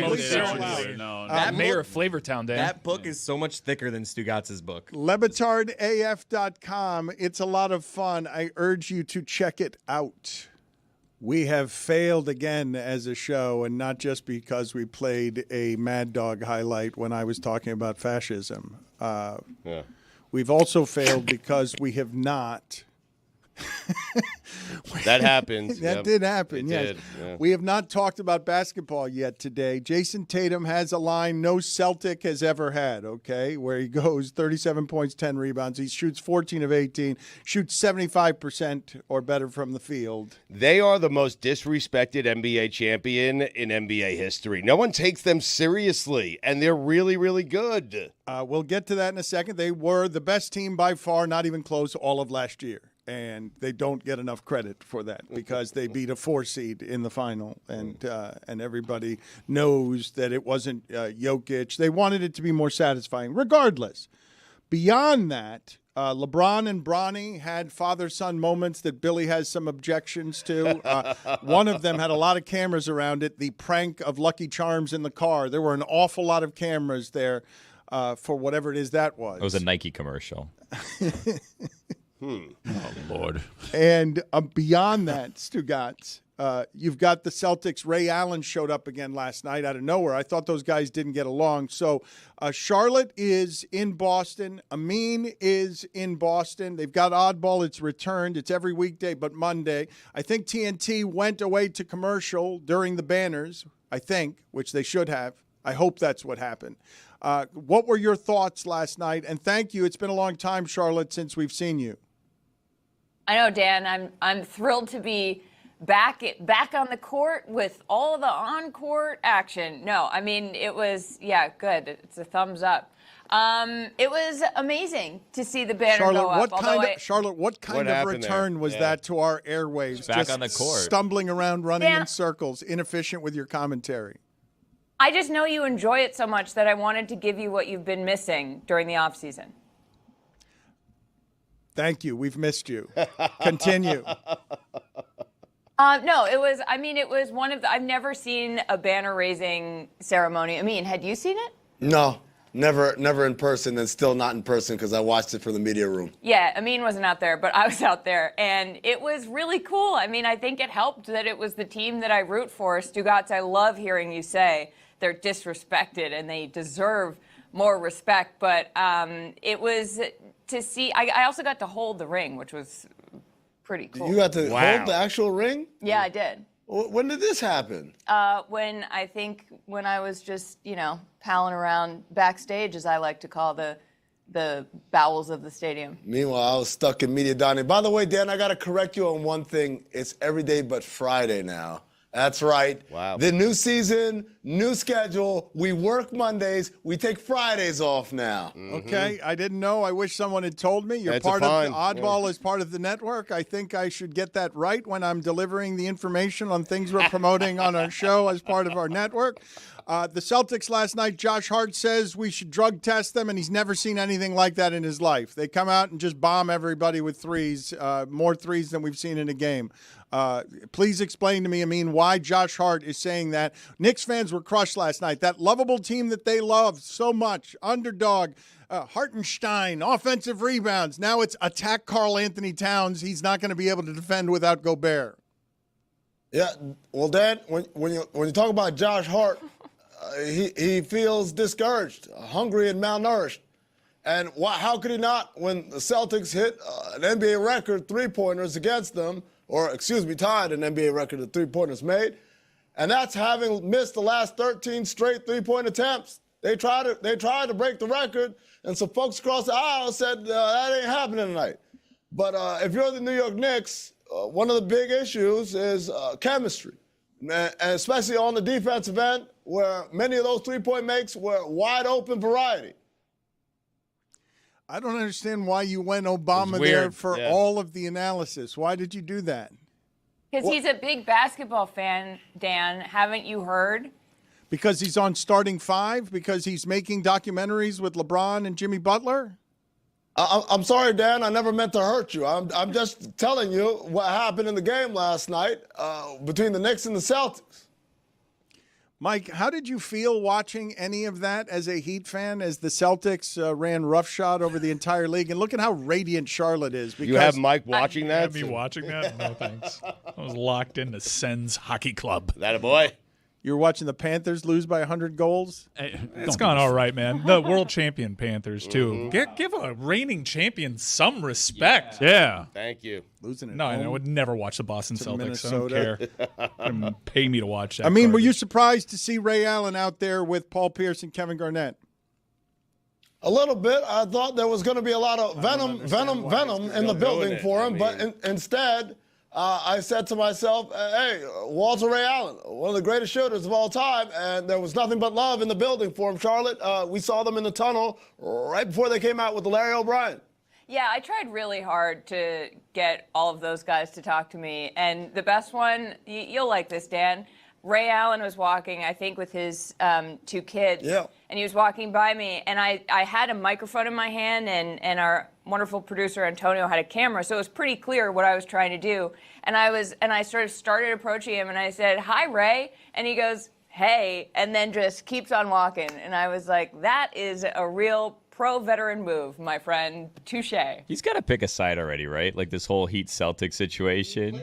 Yeah, he just keeps going back and forth to whoever wins most recently. Like, pick a side. Where's your allegiance here? Am I wrong in saying that? I mean, don't the Celtics fans hate him for coming to the Heat? I thought that Paul Pierce hates him. Paul Pierce was on our show saying that they still have issues and that Ray's not entirely welcome around them. I mean, have you not done any reporting around this soap opera stuff? They sat next to each other all night long, Dan. They sat in the back in the green room together. They walked out together. They watched the whole game together. You know, you might say that Ray stood next to a burnt-down house with a can full of gas and a handful of matches, and he still wasn't found out. He's still out there. He's the culprit, but they love him. They couldn't figure it out. Okay, I'm gonna step in here as the resident obnoxious Celtics fan. I forgot that Ray Allen had anything to do with the Heat because I'm just Celtics brainwashed, and I saw him and I was like, oh, I love that guy. So I don't think people in Boston really care. I'm gonna be honest, unless I'm about to get yelled at by everybody else in Boston. They loved him. He did as much winning in Miami as he did in Boston. I don't know how you forget that. No, Billy, he did more. He did more winning. I don't think about the Heat that much, you know. What do you mean he did more winning? They each won one. He did more winning in Miami. He won two here. He won two here. Yeah. That's right. One here. Well, you know, that's the way the cookie crumbles, Dan. Okay, that's not good analysis. It's great analysis. Guys, let me remind. The best part. The best part of last night. The best part of last night was when the crowd realized that the Celtics, they had hit 29 threes. The crowd realized the Celtics were 1 3 away from breaking the record for threes made in a game. And the crowd, just every time, you know, they had Sam Hauser in, they had Peyton Pritchard in, they had guys whose names I barely know. And they just kept chucking up threes. And the crowd was like, 1 more 3. 1 more 3. And the minute the crowd realized that they could break this record, the Celtics bricked like 13 in a row. And they just kept kicking it back out to Sam Hauser and Peyton Pritchard. And then in the postgame presser, Jaylen Brown was like, I just want everyone to know, like, this is evidence we're not hunting threes because when we try, we can't hit them. It's like there was a lid on the basket. You know, them chanting 1 more 3 reminds me of people chanting 1 more term. And then what happened? Why are you Obama right now? I'm just saying. Have you ever been hated or discriminated against? I have. I've been protested and demonstrated against. Back to you, Dan. I don't want to do this. I don't know it's oddball, Dan. why you decided to do this every day but Friday this year. It's oddball. You get the occasional analysis from an incredibly crappy fake Obama. The idea that the Celtics What? What happened? What are you laughing at? You don't think it's a crappy Obama? No, I think it's pretty good. Ask Sasha, Michelle, Malia. They all think it's terrible. I mean, terribly great. Freudian. The ring that Charlotte held and wore, you're really just learning now that because you were in the media room, not being a part of the pageantry of the banner raising, you didn't do any of the emotional stuff. You're just learning right now that Charlotte held the ring, which is beautiful, in her hands. By the way, the ring is not beautiful. It's gaudy. I saw that they broke it all down for us. It's huge. I don't know what to say, Dan. I guess I could just say I just don't give a fuck. Was this the plan? Was it the plan to be Obama the whole time? Mr. President. Well, I'm sorry. Did I turn some people off? You know what you should be turned off by. I won't say it, but you know what it is. It's at McDonald's. Doing the fries. Turned off by that. 4 days a week, huh, Dan? Yeah, 4 days a week, now on Fridays, no longer on Fridays, only on Mondays. I kind of like it. How many Eminem lyrics are that? Let me get, can I get, just so that people can understand what it is that Amin is trying to do, can I get that Obama video, please? And pair this with some Eminem. Get that for me at your leisure so I can explain to people what it is that Amin is doing. In the interim, Charlotte, do you have something to throw to here? I was told that you did some street reporting. Yes, Dan. I sat outside of TD Garden with one of those foldable tables and a sign that said, "Hate the Knicks? Talk to me." And the sign looked because Knicks was in orange and the rest of it was in black. And the sign was in front of the table, but every time I thought about the sign, I started laughing. And we have a piece coming out, the broader documentary about this incredible reporting I did coming out on Oddball. But we do have a clip of one fan. And I just want to say, besides this fan, most people in Boston were like, because I was trying to stoke the flames of a rivalry between New York and Boston in basketball because it's so strong everywhere else. Most people in Boston were like, the Knicks haven't really done enough for me to worry about them. And I said to one guy, I was like, it's like the Don Draper quote where the guy says, "I feel sorry for you." And Don Draper in Mad Men says, "I don't think about you at all." And the guy just goes, "Yep, haven't seen Mad Men." So that's how it went. But check out this angry Boston guy. Despise the Knicks. I hate them. I will eat their guts, stamp their throat, Spike Lee or Weasel. You know what New York fans are about? They can't afford Madison Square Garden, right? So now they come here in droves, right? Come at the Garden and always want to start a racket and always trying to out-cheer us, but not on my clock. Freaking, I eat your heart out. I stamp on your head and punch you in the face. That's how much I hate Knicks fans. Wow, that is the passion I've been looking for all evening. Whenever the Knicks come to fun, there's a fight, and there's going to be a fight tonight. I'm not fighting, but some idiot's going to fight, and I'm going to cheer on for the Celtics. Yeah, let's go, baby. Get him. Get him, get him. Sorry, do you mean the fans are going to fight or like the game is going to be a fight or both? The fans. Yeah. Boss, yep. Yeah, because you know why? Knicks fans are arrogant. Can't stand them. Thank you so much, sir. Okay, bye. He ran out of material there at the end. He was he was No. running on Ran fumes. out of gas, Running yeah. out of fumes. What's interesting is that guy went on camera and talked like that on camera. I'm wondering, what's your job? What is your profession? Your day profession? Are you that rich? Can you afford to blow this shit? All right, let's go ahead and just play the clip already. Now I notice my palms are sweaty, knees weak, arms are heavy, vomit on my sweater already, mom's spaghetti. I'm nervous, but on the surface I look calm and ready to drop bombs, but I keep on forgetting.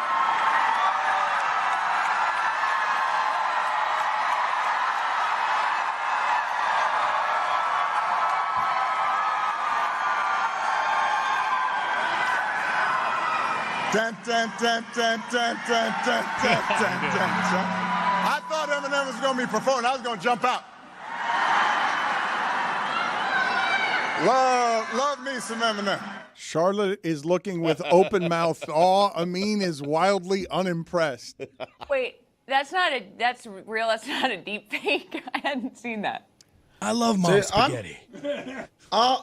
I'm Barack Obama, the real Barack Obama. All the other Barack Obamas are just imitating. That's an invitation. Is that what this has been the whole time? And I haven't known? Yes, that's been Charlotte, he didn't tell you what he was doing. He didn't tell anybody what he didn't tell anybody what he was doing. He just decided to do it. Well, this is why you should watch Oddball, because you never know what you're going to get.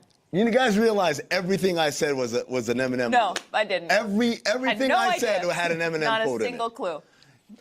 Every day, that's the kind of chemistry you will get on Oddball. He's walking off the set. Oddball that is now, they used to take one day off a week. Now it's a different day. I don't remember which day is which. Oddball, almost every day. And let me remind the people, Dan, that this segment is presented by LinkedIn Jobs. Post your job for free at linkedin.com/prep. Terms and conditions apply. Thank you to Amin and to Charlotte. Welcome back, another NBA season. Billy, you've been a bit critical of the general nepotism involved with LeBron and Bronny. And last night they get their moment, and LeBron spent the whole time afterward being emotional publicly, and he gets the Hollywood ending. Even if they don't win a championship, he gets the Hollywood ending. I can't believe he's still playing like that at that age. Crazy. And that they're beating Minnesota, which was a good deal better than them last year. But they got their moment, so let's play this moment and see if Dad Weekend Billy gets moved by the syrup of any of this. All ready? All right. You see the intensity, right? Just play carefree, though. Don't worry about mistakes. Just go out and play hard. Wow, that's cute. It is. Yeah. Bronny works hard. Mm-hmm. Yeah, it's nice. I have my regrets over how we discussed it headed into the draft, if I'm going to be honest with you. Why? I don't know. I don't like how it came off. I don't like how it came out. I don't know. I like to feel. I like having warm, fuzzy moments, but I like them to be natural and not feel like they're kind of like fabricated. I don't know, being controlled by, corporations, essentially. Nike, really, if we're going to name names. I don't want to feel like, every feel good is just like a big PR move by Nike to sell more Nike. And that's kind of how a lot of this has felt so far. It's what LeBron in Hollywood is meant to birth as he transitions while still playing into father and whenever it's grandfather, and starts making more and more content because he's doing what Peyton Manning is doing while he's still playing. It's almost the whole reason he went to Hollywood is to get the Hollywood ending. And he's gotten it by still – man, I'm going to remind you guys again that Dwayne Wade and Carmelo Anthony are doing podcasts as his peers, reminding you how good they were. And that was a long time ago. Their colleague is still out here ushering in control of Hollywood by putting his son on the roster and getting people to argue about it. He's been a content machine for 20 years. I thought Kenny Smith in the pregame did a very good job of talking about Bronny and the fact that had he not sustained that terrible injury, well, he had a heart injury, went to the hospital, and had he not sustained that. He had cardiac arrest. Yes, he was a top 5 recruit, maybe the best player in his class. That's what Kenny Smith was saying. He would have made it to the NBA eventually. Okay. But LeBron provided his kid and himself and his family with a special moment because he has the leverage to do so. And maybe it was manufactured. You want these things to happen naturally. I actually understand what Billy is saying, but it still was a special, nice moment. It's literally manufactured from the people who bring you. LeBron runs the entire NBA and Hollywood for 20 years, is the biggest athlete in America, and at the end gets so many perks that he chooses the coach, and his kid is on the bench because he's going to get the ending that he wants. But if you could choose that perk, why would you not choose that perk? Getting your son to the NBA, playing with your son, going into a game with your son, those are cool moments, man. J.J. Redick was very clear on the front end that LeBron had nothing to do with his hiring. And I'm sure Bronny, there's nothing to do with him being on the Lakers. Well, no, either. he threatened to go play in Australia if he didn't play on Daddy's team. But other than that, well, you can complain. Here's the thing that feels manufactured about it, right? Like I like it is manufactured. No, I know. All of it. The reason that we know and it's not even being hidden is because like as soon as he gets drafted, there's commercial campaigns that come out. And like even the rookie hazing thing of like LeBron and Bronny, like there's a Nike commercial about it. Like it doesn't feel real, like none of it. Like that's why it's hard, I think, to enjoy the moment and be like, this is so special because it just feels so like over the top manufactured by Nike and by the NBA to like, you need to feel this way. This is so special. Feel this way. And it's like, I could just naturally feel this way by having actual, genuine, real moments, and you guys not trying to force feed these natural, genuine moments. Why can't both of these things, though, exist in your head at the same time? The relationship with his son is clearly and obviously real for all to see.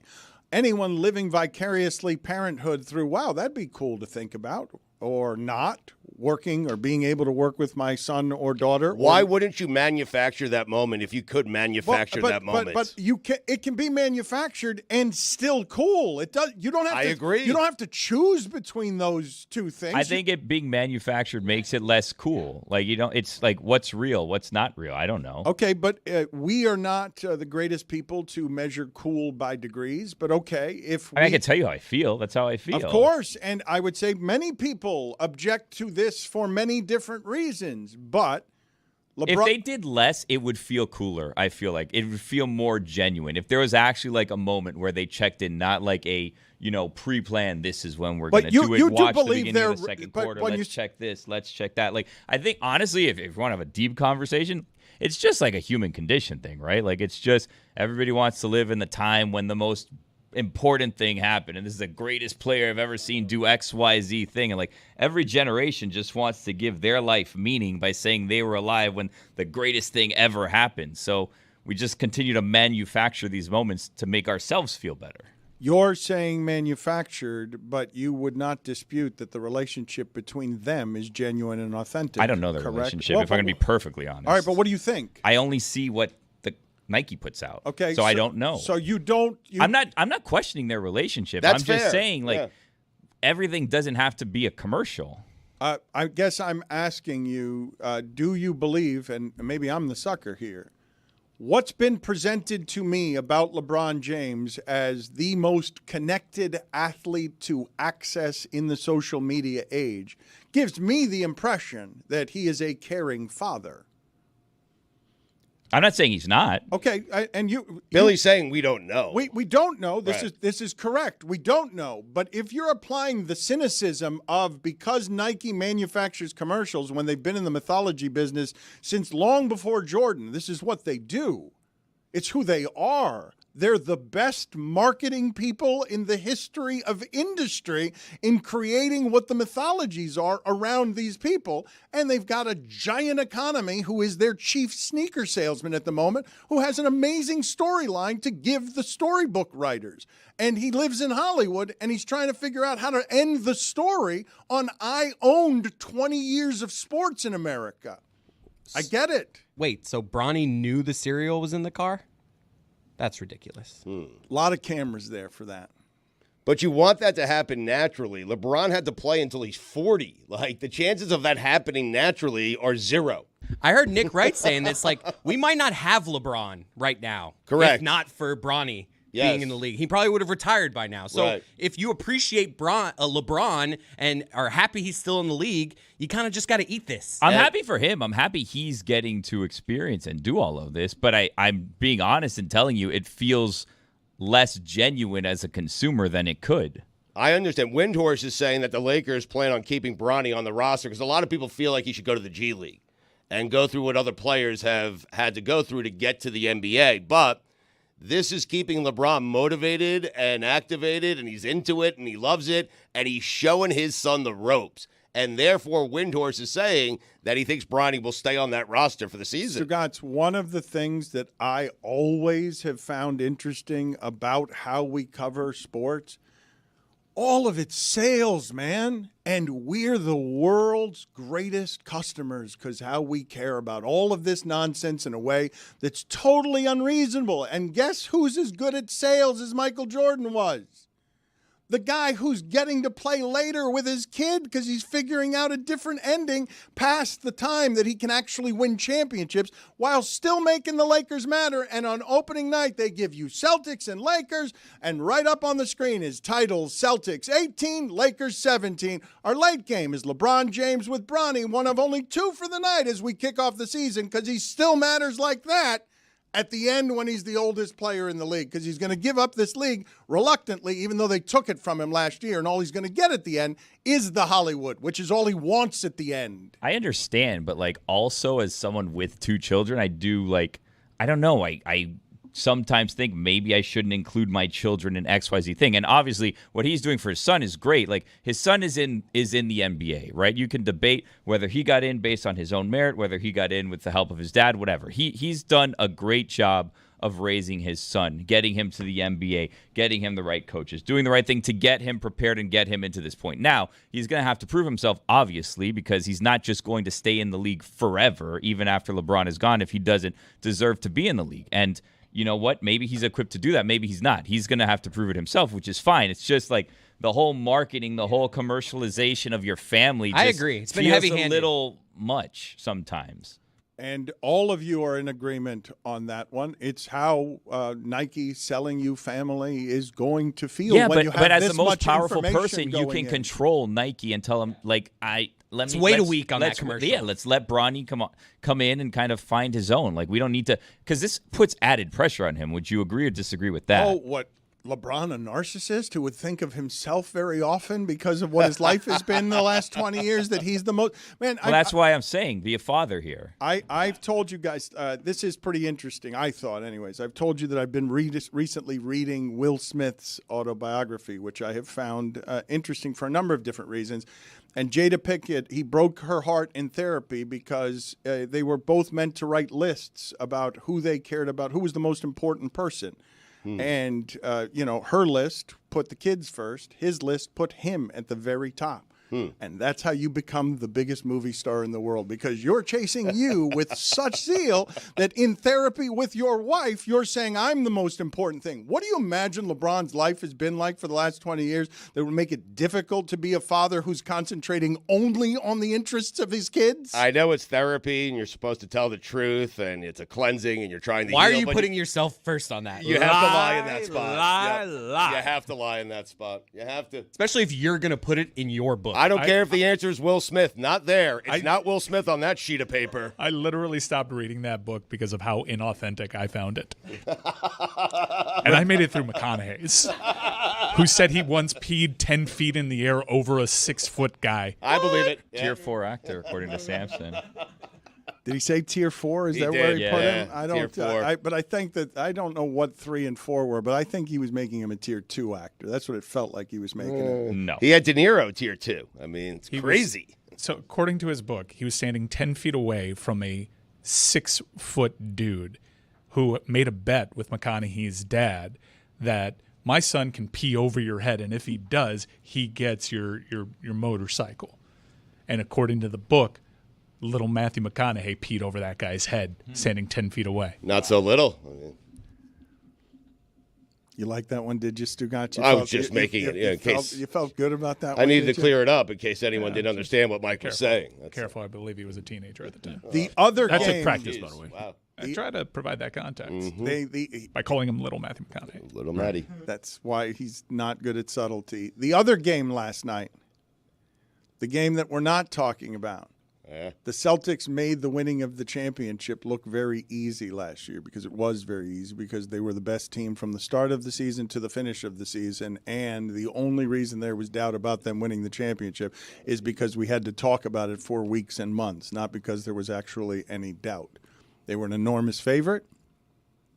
They have unlocked the ability to play what is today's basketball, shooting threes in a way that the Knicks thought, Stugotz, before this season, because their fan base is as excited as it's been in 20 years, they thought that they were pieces away if they just send out the gritty guys, get rid of Hartenstein, put Josh Hart on the bench more. He can't be playing 42 minutes every night. Get the Italian, the foreigner, get him out of here to Minnesota. He's from Delaware. And make it Karl Anthony Towns and Bridges, and let's go for it right now. We think we're as good as the Celtics. I agree with the moves the Knicks made in the offseason, because that team, Dante and those guys.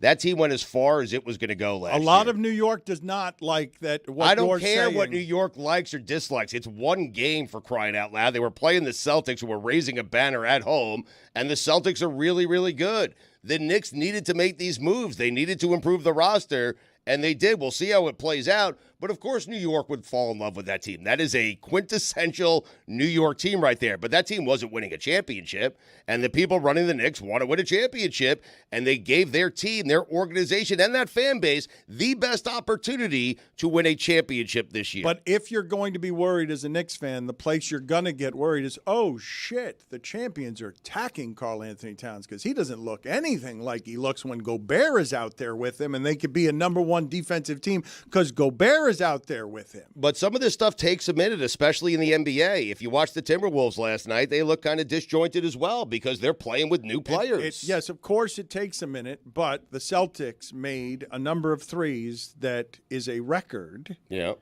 And after the game, Josh Hart is saying, we need to drug test them. I've never seen anything like that. In terms of starts, you can be totally patient about all those things. That one's a disaster for how New York went into this season thinking it's close to Boston. Right. And after the game, their gritty heart guy, literal heart guy, is saying to you, drug test them. I've never seen anything like that before.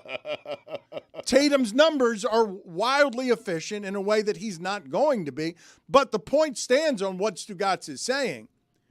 That team wasn't properly respected for how great it was last year because they ransacked everybody and started this season as if they put a bookmark in a bad Will Smith autobiography. It's weird because the team was so good last year. People still want to question Tatum. He made the Olympic team. Steve Kerr didn't play him. Jaylen Brown won the finals MVP, didn't make the Olympic team, probably should have made the Olympic team.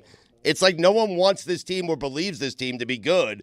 And it's weird to me considering how dominant they were last year. They were great. Yeah, their best player when they entered the playoffs. I think the narrative's changed a little bit with how good Jaylen Brown was there, but they survived the postseason quite easily with having Jason Tatum statistically being one of the worst perimeter starters in the history of that sport in the NBA Finals. And didn't miss a beat. Didn't matter. So I think, it is kind of weird because Boston won an NBA title and it wasn't really obsessed over all offseason long. You almost have to remind yourself that they did. And I'm trying to figure out, is it the path that they had? Are sports fans smart enough to apply that context? Is it because the guy that had all the commercials, the Jordan guy and Jason Tatum, the guy that was crowned as next, didn't really deliver, therefore it's harder to sell a championship like that? It is a weird place because they were that good, but I do think they almost need a better foil. I don't think it's a weird place. I would say it's a combination of better foil, and you got to give us memorable moments, man. Like, you have to. You have to give us. Now, Boston fans will have a number of moments that they hold on to from that postseason run. The rest of us will have none. We will have zero from the entire postseason run. Think about what. So because they were so dominant, that takes away from what it is I'm just telling you how you remember. Okay. You're telling me they're the most disrespected champion ever, and I'm saying why. Yeah. Why? Like, why would you run roughshod over everybody and nobody's giving you whatever you think the appropriate credit is? Right. I'm going to say it's because there weren't a lot of buzzer beaters. There wasn't. Hey, they came back from 3-0. There weren't even stories for us to latch onto. They came back from 3-0 against the Heat. Derek White did that at the buzzer. I'm guessing that Celtics fans really squeezed the emotion out of last night. They loved the number of different things that were happening around the court. And anyone who doesn't care about Boston was watching it and shrugging, why do you love this team so much? What is it that you're connecting to here? I don't understand it. I'm not in love with Tatum and Brown and Porzingis. What was the most memorable thing from their postseason run? They had a series with the Pacers that was a lot closer than the end result because they had really dramatic comebacks, and Indiana blew a lot of games. Indiana was also injured at the time. So they swept them, though, right? Yeah, they swept them, but they had to, like, the game flows. If you see the win probability numbers in each of those games, Indiana could make an argument that we were just this away in the from last making 3 that a real minutes series. of all those games. I think it was probable in every one of them except maybe the last one that Indiana would have won the game. I think. There was an overtime game. There was one blowout in game 2, but there was an overtime game, and the other victories were 3-point victories for the Celtics. So that's hard. We had to Google that, They didn't. It's not a memorable run because we don't really have anything we can remember.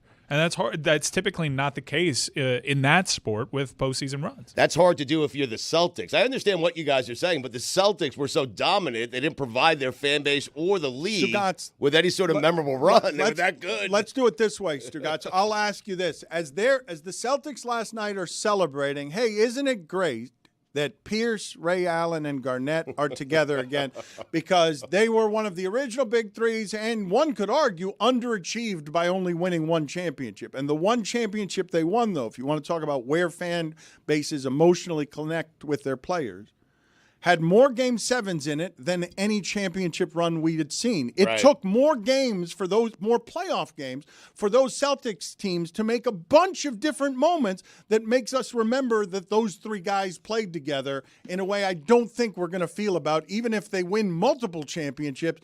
Porzingis, Holiday, Tatum, and Brown. Like that is, look, I'm not trying to discredit what they did. It's almost like they were too good. But in listening to explaining, listening to the oral history and some of the stuff that Mike is doing that ties our show to LeBron, you made the point that the reason that Miami Heat team was so memorable is because it lost in the first year when everybody thought that shit was going to be easy and thought that they were ruining the sport by getting on the stage and pulsing at us how easy it was going to be before the season even started. No, you're right. We thought it would be easier, and it wasn't, and that made it more, the winning made it even better when they actually got to the winning part of their 4 years. But this Celtic climb was like any other climb, was it not? They got close. They got knocked out. Yeah, they failed a bunch. Right. You could argue that Tatum's most memorable postseason moment was a negative play, getting blocked at the rim by Bam. They had plenty. They had a climb that a lot of sports fans can identify with. I don't know. It's just weird. I think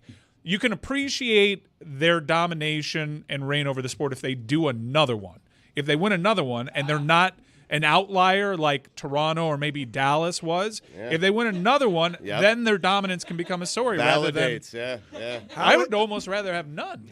Yeah. How is this a theme that has been in all three of the shows this week?